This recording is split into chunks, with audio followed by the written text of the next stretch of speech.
Hello student, তোমরা যারা class 12 অর্থাৎ দ্বাদশ শ্রেণীর সেমিস্টার 4-এর ছাত্রছাত্রী আছো এবং তোমাদের রাষ্ট্রবিজ্ঞান সাবজেক্টটা আছে, তোমাদের জন্য আজকের ক্লাসটা খুবই গুরুত্বপূর্ণ। আজকের ক্লাসে তোমাদের 2 নম্বর ইউনিট থেকে দুটি গুরুত্বপূর্ণ 4 নম্বরের প্রশ্নের উত্তর নিয়ে আলোচনা করব। তোমাদের এই 2 নম্বর ইউনিট থেকে সর্বোচ্চ বড় প্রশ্ন আসে 4 নম্বরে, 6 নম্বরের প্রশ্ন এখান থেকে থাকে না, 4 নম্বর এবং 2 নম্বরের প্রশ্ন এখান থেকে হয় এই ইউনিট 2 থেকে। আজকের ক্লাসের প্রথম প্রশ্ন, ইউরোপীয় ইউনিয়নের গুরুত্বপূর্ণ বৈশিষ্ট্য আলোচনা করো। এখানে আমি গঠনটাও আলোচনা করে দেব যাতে তোমরা পরীক্ষায় এলে গঠনটাও লিখে আসতে পারো। আর আলোচনার শুরুতেই একটা কথা তোমাদের বলবো যে তোমাদের জন্য অনলাইন কোচিং ক্লাস চলছে। তোমরা যারা এই রাষ্ট্রবিজ্ঞান সাবজেক্টে 90%-এর বেশি নম্বর পেয়ে পাস করতে চাইছো, অবশ্যই তোমরা যোগাযোগ করতে পারো এবং আমাদের অনলাইন কোচিং ক্লাসে যুক্ত হতে পারো। দেখো, তোমাদের এর আগের সেমিস্টার অর্থাৎ থার্ড সেমিস্টারে তোমরা হয়তো অনেকে 80% নম্বর পেয়েছো, কিন্তু দেখবে সেই স্টুডেন্টটি 20% নম্বরও হয়তো পাচ্ছে না ঠিকঠাক গাইডের অভাবে। তাই তোমাদের বলবো আর 3 মাস তোমাদের পরীক্ষার বাকি, এখনই তোমরা যোগাযোগ করে অ্যাডমিশন নিয়ে নিতে পারো। দেখো, প্রথমেই আমাদের ইন্ট্রোডাকশন অর্থাৎ ভূমিকা। দ্বিতীয় বিশ্বযুদ্ধের পর ইউরোপ মহাদেশের রাজনৈতিক ও অর্থনৈতিক দিক থেকে সম্পূর্ণ বিপর্যস্ত হয়ে পড়ে বা বিধ্বস্ত হয়ে পড়ে ইউরোপ মহাদেশ। যুদ্ধোত্তর পুনর্গঠনের প্রয়োজনে এবং সোভিয়েত প্রভাব থেকে মুক্তি পেতে পশ্চিম ইউরোপের দেশগুলি ঐক্যবদ্ধ হওয়ার প্রয়াস নেয়, অর্থাৎ চেষ্টা করছে ঐক্যবদ্ধ হওয়ার। আর এই ঐক্য প্রচেষ্টার ফলেই ধীরে ধীরে জন্ম নেয় একটি অতি জাতীয় সংস্থা, যা ইউরোপীয় ইউনিয়ন। ঠিক আছে, বর্তমানে এটি বিশ্বের বৃহত্তম আঞ্চলিক সংগঠনের মধ্যে অন্যতম, যার উদ্দেশ্য সদস্য রাষ্ট্রগুলির মধ্যে অর্থনৈতিক, সামাজিক ও রাজনৈতিক সংহতি স্থাপন করা। সংহতি মানে একতা বা মিল স্থাপন করা। এবার দেখো পরের পোর্শনটা, ইউরোপীয় ইউনিয়নের গঠন। এখানে কি বলা হচ্ছে দেখো, বলছে ইউরোপীয় ঐক্য প্রচেষ্টার সূচনা 1951 সালে ফ্রান্সের প্রধানমন্ত্রী রবার্ট শুম্যানের উদ্যোগে European Coal and Steel Community গঠনের মাধ্যমে। আর এই সংস্থা ফ্রান্স, পশ্চিম জার্মানি, ইটালি, বেলজিয়াম, হল্যান্ড ও লুক্সেমবার্গ অংশগ্রহণ করে।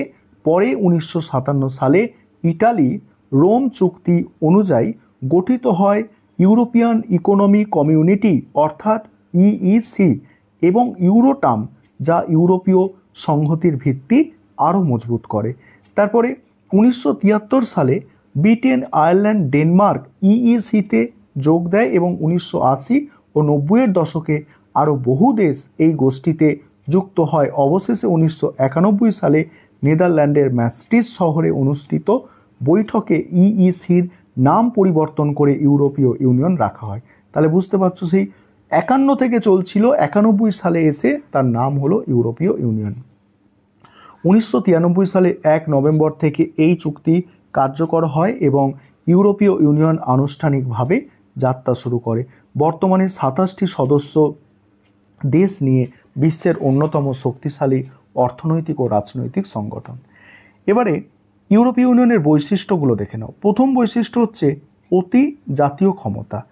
ইইউ অর্থাৎ ইউরোপীয় ইউনিয়ন কেবল সদস্য দেশগুলির মধ্যে সহযোগিতা করে না, এর সিদ্ধান্তগুলি সদস্য রাষ্ট্রগুলির ওপর বাধ্যতামূলক। এর কেন্দ্রীয় সংস্থা যেমন ইউরোপীয় কমিশনের তৈরি আইন বা ইউরোপীয় আদালতের রায় প্রত্যেক সদস্যকে মানতে হয়। এই কারণে ইউরোপীয় ইউনিয়ন একটি অতি জাতীয় সংস্থা হিসাবে পরিচিত, যা সাধারণত আন্তর্জাতিক সংগঠনের চেয়ে বেশি ক্ষমতা রাখে। পরের পয়েন্ট হচ্ছে একক বাজার ও অবাধ সুবিধা। ইউরোপীয় ইউনিয়ন একটি বৃহৎ একক বাজার তৈরি করেছে, আর এই বাজারের মধ্যে সদস্য দেশগুলির নাগরিক পণ্য, পরিষেবা এবং মূলধন বিনা বাধায় এক দেশ থেকে অন্য দেশে যেতে পারে। একেই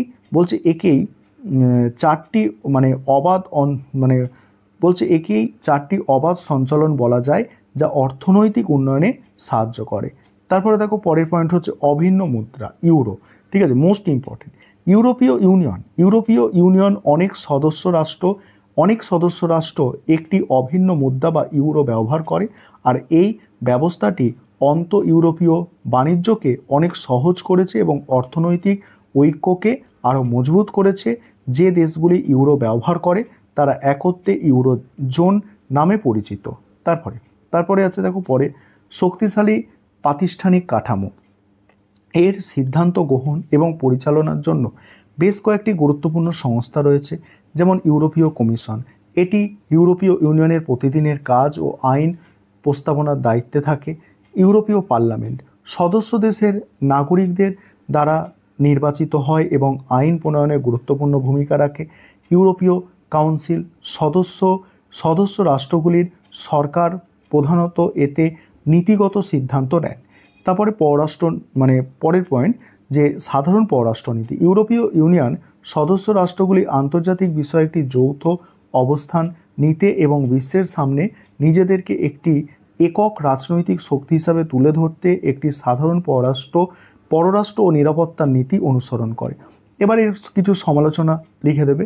যে প্রথম হচ্ছে ইউরোপীয় ইউনিয়নের সিদ্ধান্ত গ্রহণ প্রক্রিয়া অত্যন্ত জটিল ও সময় সাপেক্ষ। বিভিন্ন স্তর অতিক্রম করতে গিয়ে অনেক সিদ্ধান্ত কার্যকর হতে বিলম্ব ঘটে। দ্বিতীয় হচ্ছে সদস্য রাষ্ট্রগুলির মধ্যে রাজনৈতিক মতবিরোধ প্রায়শই দেখা যায়, যেমন সন্ত্রাসবাদের বিরুদ্ধে মার্কিন অভিযান। ইউরোপীয় দেশগুলির অবস্থান এক ছিল না। তৃতীয়ত ইউরো মুদ্রা ব্যবস্থায় ব্রিটেন, ডেনমার্ক, সুইডেনের অনাগ্রহ ইউরোপীয় অর্থনৈতিক সংহতির দুর্বলতা প্রকাশ করে। চতুর্থ, অনেক সমালোচকের মতে সদস্য রাষ্ট্রগুলির মধ্যে সহিষ্ণুতা ও মানসিক ঐক্যের অভাব ইউরোপীয় ইউনিয়নের রাজনৈতিক ঐক্য সাধনে বাধার সৃষ্টি করে। এবার উপসংহার দেখো। উপসংহারে বলা যাচ্ছে সব সমালোচনার সত্ত্বেও ইউরোপীয় ইউনিয়ন আজ আধুনিক বিশ্বের এক অভূতপূর্ব আঞ্চলিক সংগঠন। অর্থনৈতিক সহযোগিতা, সামাজিক উন্নয়ন, মানবাধিকার রক্ষা ও বিশ্বশান্তি প্রতিষ্ঠায় এর ভূমিকা অনন্য।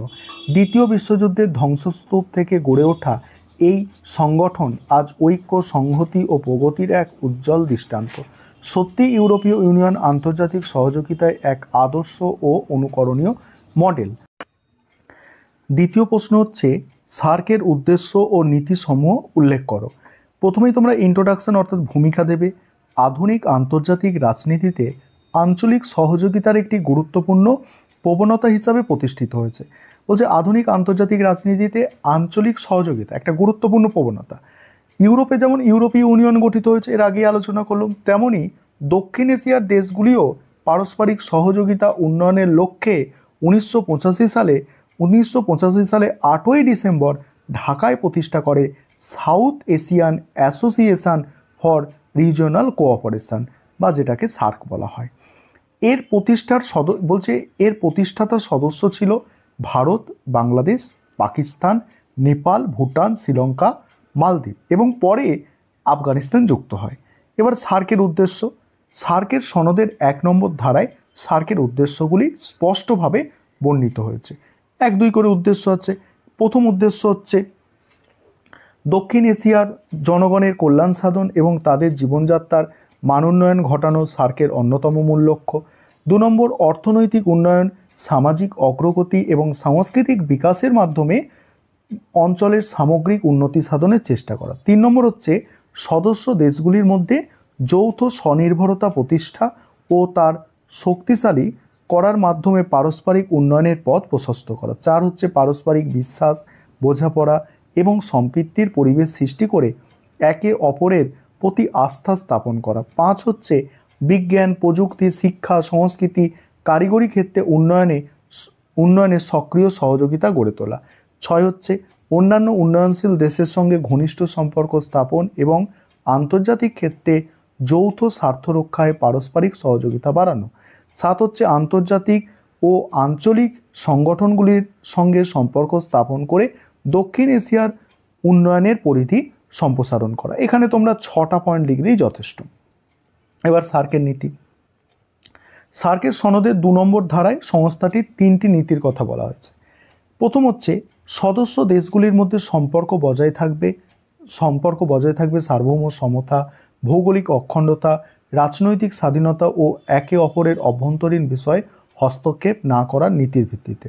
2 নম্বর হচ্ছে সার্কভুক্ত দেশগুলির মধ্যে এই সহযোগিতা দ্বিপাক্ষিক বা বহুপাক্ষিক সম্পর্কের বিকল্প নয়, বরং তা পরিপূরক হিসাবে কাজ করবে। 3 নম্বর হচ্ছে সার্কের সহযোগিতা আন্তর্জাতিক ক্ষেত্রে পূর্ববর্তী কোনো চুক্তি বা বাধ্যবাধকতার সঙ্গে সাংঘর্ষিক হবে না। তারপরে উপসংহার।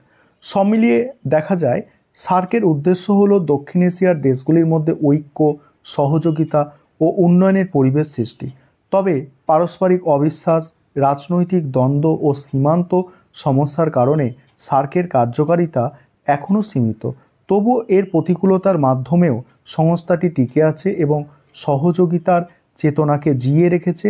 এটি সার্কের সাফল্যে সার্কের সবচেয়ে বড় সাফল্য। এই ছিল তোমাদের আজকে গুরুত্বপূর্ণ মোস্ট